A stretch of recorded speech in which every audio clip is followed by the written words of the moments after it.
Hi, I'm back. So I was just talking about the blackbird in the stovepipe. That is a hysterical story, and it's just one of those events that endears my mother to me.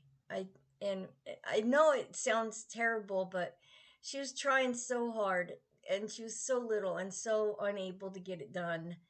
So anyway, just I just love my mom and I miss her. So anyway, okay, now uh debrief a little. I'm going to talk about in that same apartment I learned compassion.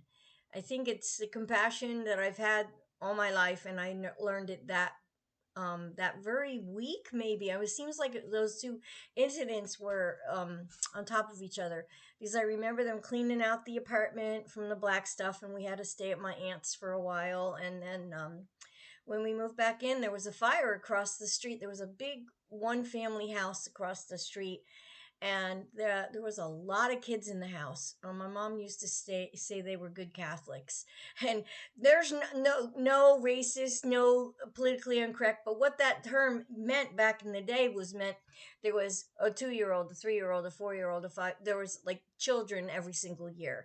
So the house was full of kids. I didn't, we didn't talk to the family too much because they were like way busy, way across the street. You just knew them. Anyway, their house got on fire one night, and I had my bunk bed. My brothers were my brother Jimmy was, I think, on the bottom. I was on the top bunk bed, and looking out this window, and I could see, and it was scary because there was all kinds of fire trucks, and they couldn't put the fire out, and there was ambulances, and it was a mess. The little girl close in my age, and her name was Chicky, and she had her hair cut real short because I don't know. Her hair was real short. It was unusual. Anyway, I hadn't really played with her or been friends with her or anything. Just kind of knew her, saw her walking home from school. That's it. And so my mom took her in, and then all the kids went to other different houses until they could figure things out. And in the morning, the house was burned completely to the ground. It was a really frightening thing to see. And I think it was probably the beginning of my maturity, where I woke up and like life is more than just what's here in my little apartment, in my little world. And she came to stay overnight, and she slept in my bunk bed with me. And we laughed and talked, like I'm a talker, right? And we talked all night, and I found out that Chicky had some problems in the house. They were really poor. Even though they owned this great big house, they were really poor, and there was too many kids, and the dad sometimes didn't come home, which, hello, I knew about that.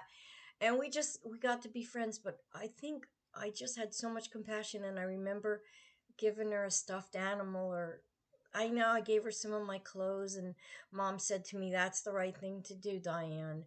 And I think that I was probably six that by then, maybe six and a half. I'm not sure, but that's basically when I got a dose of reality and began human compassion, where I had feelings for the people outside of myself.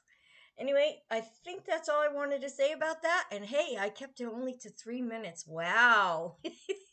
I'll be back.